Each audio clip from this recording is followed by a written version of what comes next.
আসসালামু আলাইকুম ফ্রেন্ডস, কেমন আছেন আপনারা সবাই? টাইম টু গো থেকে আমি জীবন আছি আপনাদের সাথে। তো ফ্রেন্ডস, এখন হচ্ছে বেরিয়েছি আজকে সকাল সকাল, বাজে হচ্ছে 9:47। আর বাইকটা দেখতে পারতেছেন, ড্যাশবোর্ড দেখলে বুঝতে পারতেছেন এটা আমার ব্ল্যাক ক্যাট না, এটা হচ্ছে অরেঞ্জ কেক। যাই হোক, অরেঞ্জ কেক হোক আর যেটা হোক, এটা হচ্ছে আমার বড় ভাইয়ের বাইক। আমার বাইকটা ভাইয়া নিয়ে গেছে আর আমি আমার ভাইয়ের বাইকটা নিয়ে বেরিয়েছি। তো সকাল সকাল বের হয়ে গেলাম, যাচ্ছি হচ্ছে খুব সম্ভবত সোনারগাঁয়ে, ওই আপনার নারায়ণগঞ্জ সোনারগাঁ ওইখানে। আজকে ফ্রেন্ডসরা মিলে ওইখানে হচ্ছে বেরিয়েছি, ঘুরতে যাব।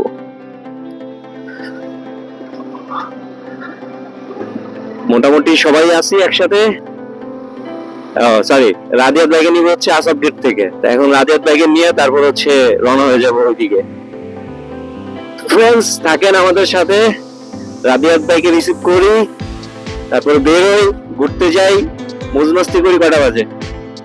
9:47। যাক, এই যে রাদিয়াত বাইরে পাওয়া গেছে। এই যে মিস্টার রাদিয়াত। হ্যাঁ, অবশ্যই যে লোকের দাদা আমরা সেই আগের থেকে আসছি ধরে নিতে। আপনার আগে পিছিয়ে ওদের নিব কি এরা? সাবাস, ঠিক আছে, আজকে টাকা কমাই দেবো। ও আমার পিছন চেয়ে যাচ্ছে, রাদিয়াত দাদা হচ্ছে টাঙ্গিয়ে যাবে। গুড, ঠিক আছে ঠিক আছে। হ্যাঁ, চলছে মানে একশো। তো ফ্রেন্ডস, আমরা চলে আসলাম হচ্ছে রাদিয়াত ভাইয়ের জলসা রডে। রাদিয়াত ভাইয়ের জলসা রডটা হচ্ছে আপনার এটা ওনার কমিউনিটি সেন্টার। উনি নিজেই হচ্ছে এগুলো সব ডিজাইন করছে নিজের ইচ্ছা মতন। জায়গাটা বেশ ভালো লাগছে আমাদের কাছে। যেহেতু সোনারগাঁয়ে আসছি আর প্রথমে বলছি ওইদিকে আমাদের একটা ভাই ব্রাদারের হচ্ছে আছে কমিউনিটি সেন্টার, ওইখানটা একটু ঘুরবো। এর জন্য হচ্ছে সরাসরি আগে এখানে চলে আসছি, এখান থেকে হচ্ছে তারপরে মুভ করবো। তো চলেন আপনাদেরকে হচ্ছে রাদিয়াত ভাইয়ের জলসা রডটা একটু দেখেন, আশা করি আপনাদের ভালো লাগবে। তো এই হচ্ছে জলসা রোডের এন্ট্রি গেট দিয়ে ঢুকলে হচ্ছে নিচতলাটা হচ্ছে এরকম, খুবই সুন্দর ডিজাইন করছে। আমাদের ঐতিহ্যবাহী যে কারুকার্যগুলো আছে সেগুলো হচ্ছে এখানে প্রেজেন্ট করা হচ্ছে। সব সুন্দর একটা ডিজাইন করছে, খুবই সুন্দর একটা ডিজাইন করছে। আমার কাছে খুব চমৎকার লাগছে ডিজাইনটা। তো হচ্ছে আপনার সেকেন্ড ফ্লোর আছে এখান থেকে। চলেন সেকেন্ড ফ্লোরটা একটু ঘুরে নিয়ে আসি। হ্যাঁ, তো সেকেন্ড ফ্লোরটাও বেশ ভালো লাগছে। এই জানালাটা এটা হচ্ছে চট দিয়ে তৈরি করছে, খুবই সুন্দর।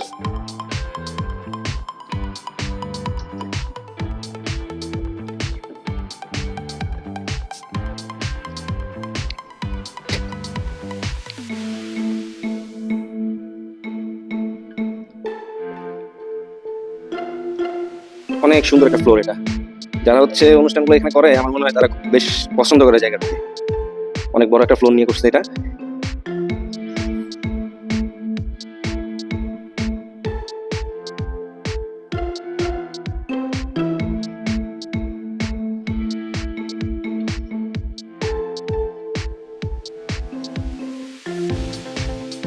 এই হচ্ছে সাদা সুন্দরী আমাদের, ডিম দিয়ে চুপ করে বয়ে আছে, একসাথে নড়বো চড়বো না, মাঝখানে ডিম নিয়ে বয়ে আছে। আর এই যে সাদা সুন্দরীর আরো আত্মীয় স্বজন, সাথে আবার কিছু বেলুন আছে এখানে। এই যে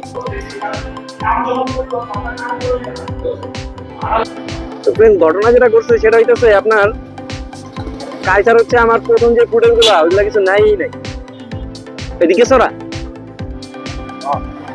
প্রথম যে ভিডিও গুলো করছি বাসা থেকে বেরোর পরে অনেকগুলো ফুটেজও ভিডিওতে ক্লিকই করে, ভিডিও ক্লিক করে আবার হচ্ছে পজ করে দিচ্ছি। সেই কারণ হচ্ছে ওই ফুটেজ গুলো আর দিতে পারলাম না, এর জন্য দুঃখিত। এখন আশা করি সব ঠিকঠাক থাকবে। এখন হচ্ছে যাচ্ছি, যেহেতু 12টার বেশি বেজে যেতেছে, নামাজটা মিস করা যাবে না, যেহেতু জুমার নামাজ, এটা মিস করা যাবে না কোনোভাবেই। আগে নামাজটা শেষ করি, তারপর হচ্ছে যেদিকে যাবো। এখন প্ল্যানিং হচ্ছে আগে নামাজ করবো, তারপর লাঞ্চ করবো, তারপর হচ্ছে আপনার এখানে একটা আছে নাম করা আর কি, বিরিয়ানি, আসলামের বিরিয়ানি নাকি রাদিয়াত ভাই বললো, ওই বিরিয়ানি আর কি টেস্ট করবো আজকে দুপুরে। তো ফ্রেন্ডস, আজান দিচ্ছে, আমরা আজানের পরে হচ্ছে কথা বলি। তো ফ্রেন্ডস, এসে আর হচ্ছে নামাজের রক্ত খুব কম ছিল টাইম, এর জন্য আর কি ভিডিওটা নেই নাই। তো নামাজ শেষ করে এখন আসলাম, এই যে আমাদের বাইক এখানে রাখছি।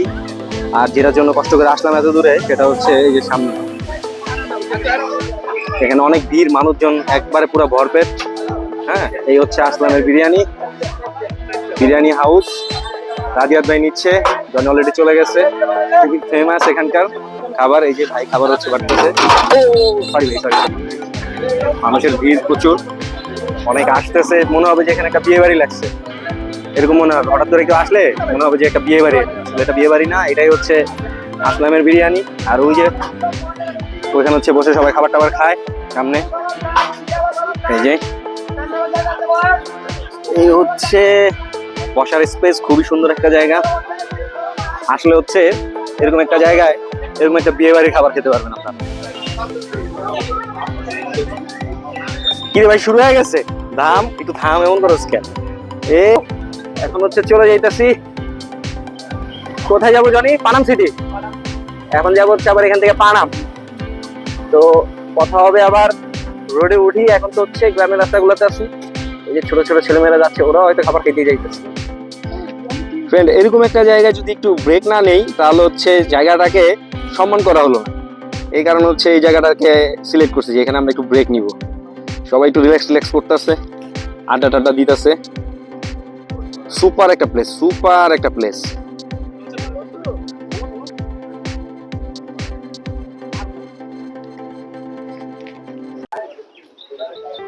তো ফ্রেন্ডস, এই হচ্ছে আমাদের কাঙ্ক্ষিত জায়গা পানাম সিটি। এটা হচ্ছে প্রবেশ পথটা। এখান দিয়ে ঢুকলেই হচ্ছে এই ধরনের ভিউগুলো চলে আসবে আপনার সামনে।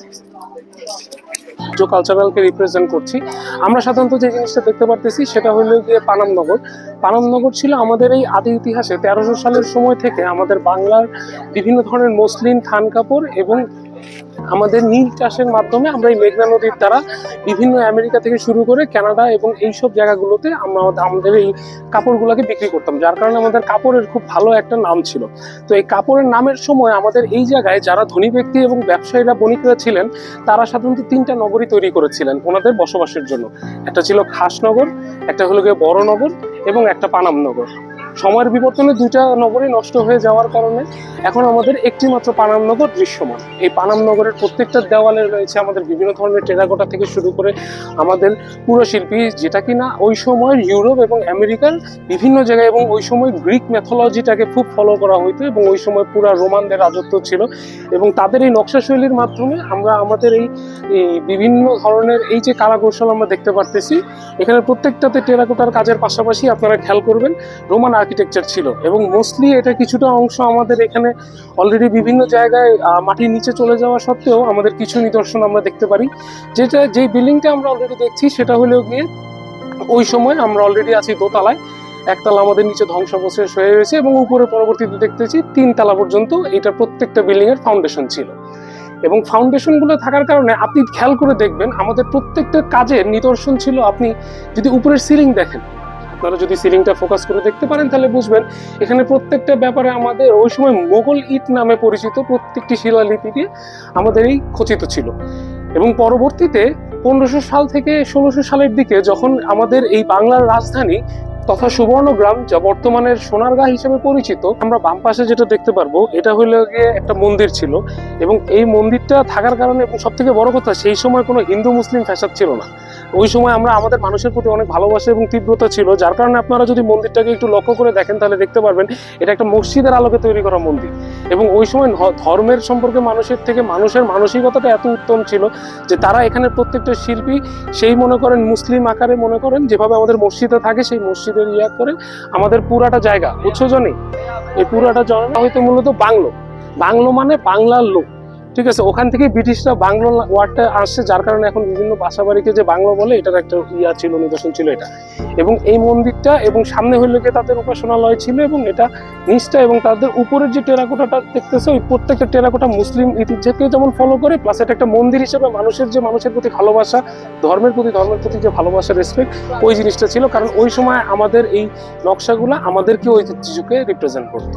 আমরা যে রাস্তাটা দিয়ে হাইটে আসতেছিলাম ওটা মূলত ছিল আসলে পুরা সিটির পিছনের গলি, বাট মূলত এখানে পুরাটা জায়গা ছিল এই সামনের সাইড কেন্দ্র করে। কারণ সেই সময় নদীর দ্বারা মনে করেন আপনাদের এখানে মানুষজন যাতায়াত করতে এবং নদী ছিল একমাত্র যাতায়াতের মাধ্যম, যার কারণে যেটা হয়েছে এখানে যেসব বড় লোকেরা ছিল তারা তাদের ছাত্রদেরকে বা তাদের সন্তানদেরকে পড়াশোনা করার জন্য একটা ওই সময় চিন্তা করলো এবং একটা ইউনিভার্সিটি তৈরি করে। এই ইউনিভার্সিটিটা হয়তো কালের বিবর্তনে হারিয়ে গেছে, কারণ আমরা পিছনের দিকটাতে আসছি। আমরা যদি একটু পিছন থেকে লক্ষ্য করি যে এই যে আমাদের যে বিল্ডিংটা, এইটা হলো গিয়ে মূল ইউনিভার্সিটির দ্বিতীয় তলা। সো দ্বিতীয় তলার যে ডোর ছিল এবং এই ডিপার্টমেন্টগুলো যখন করেছিল, আমরা খেয়াল করব আমাদের আশেপাশে আরও যে কিছু বিল্ডিং আছে সেগুলো হয়ে গিয়ে বিভিন্ন ডিপার্টমেন্ট হিসেবে পরিচিত ছিল। যেমন আমরা দেখতে পারতেছি এটার হয়তো অনেক বড় একটা অংশ ছিল, বর্তমানে এই অংশটা প্রায় বিলীনের পর্যায়ে রয়েছে এবং এর ক্ষুদ্র একটা অংশ যেটা লক্ষণীয়। এবং আপনি দেখতে পারবেন ইউনিভার্সিটিগুলোতে এই ধরনের ডিজাইন তৈরি করা হয় কেন, কারণ এই জিনিসটা পুরোটা মনে করেন শিল্পের অন্তর্গত ছিল, ঠিক আছে। এবং তখন এই ইউনিভার্সিটির আমাদের এখান থেকে স্টুডেন্টরা আসতো এবং টিচাররা যারা আসতেন, এই টিচারদের জন্য ওইখানে আবার থাকার স্পেসিফিক জায়গা রয়েছে। প্লাস এই ইউনিভার্সিটিটাতে তখন বিভিন্ন ধরনের এখানে যে স্টুডেন্টরা ছিল, যাদের রাজাদের যারা ছেলেরা ছিল, যারা মূলত বণিকরা ছিল, তাদের যে সন্তানাদিরা ছিল, তাদের পড়াশোনা করার জন্য এই মূলত এই ব্যবস্থাটা তৈরি করা হয়েছিল। এবং আমরা যদি একটু ভিতরে আসি, আমরা লক্ষ্য করে দেখব যে এটা দ্বিতীয় তলার মধ্যে পড়ছে। এই হলো কি ডিপার্টমেন্ট রুম, এবং এখানে এই প্রত্যেকটা কুপির ভিতরে হইলো গিয়ে বিভিন্ন আলোর ব্যবস্থা থাকতো। ভেন্টিলেশনের জন্য ফাঁকা ছিদ্র ছিল, যার কারণে আমরা দেখতে পারবো প্রত্যেকটা রুমের এক জায়গা থেকে আরেক জায়গায় বিভিন্ন ধরনের ভেন্টিলেশন করা আছে। এবং দেখা গেছে এইগুলো থাকতো মূলত যে পণ্ডিত টিচাররা ছিল তারা, এবং তাদের এখানে অফিসটা ছিল এই জায়গাটায় সুন্দর করে একেবারে রিভার ভিউ সাইড, যেন আসতে গেলে সাথে সাথে তারা নাও ভিড়ে। এইটা ছিল ইউনিভার্সিটির একটা ডিপার্টমেন্টের কিছুটা অংশ। এবং এই জায়গাগুলো আমরা দেখতেছি যে ভেঙে টেঙে গেছে, কিন্তু এই প্রত্যেকটা জায়গার অংশগুলোকে এমনভাবে তৈরি করা হয়েছে যে এখন পর্যন্ত 700 বছর পরে প্রত্যেকটা জিনিস অ্যাজ ইট ইজ আছে। আমরা যদি পিছন থেকে লক্ষ্য করে দেখি, তাহলে এই যে ইউনিভার্সিটিটা একটা ডিপার্টমেন্টের অংশ এবং ওখান থেকে ইউনিভার্সিটি শুরুটা হয়েছে। তো ফ্রেন্ডস, বাংলাদেশের প্রথম রাজধানী নিয়ে আপনাদের কিছু তথ্য দেওয়ার চেষ্টা করলাম। এরকম সব ভিডিও পেতে আমার চ্যানেলের সাথে থাকুন, আমার চ্যানেলকে সাবস্ক্রাইব করে বেল আইকনটি ক্লিক করে রাখুন। আসসালামু আলাইকুম।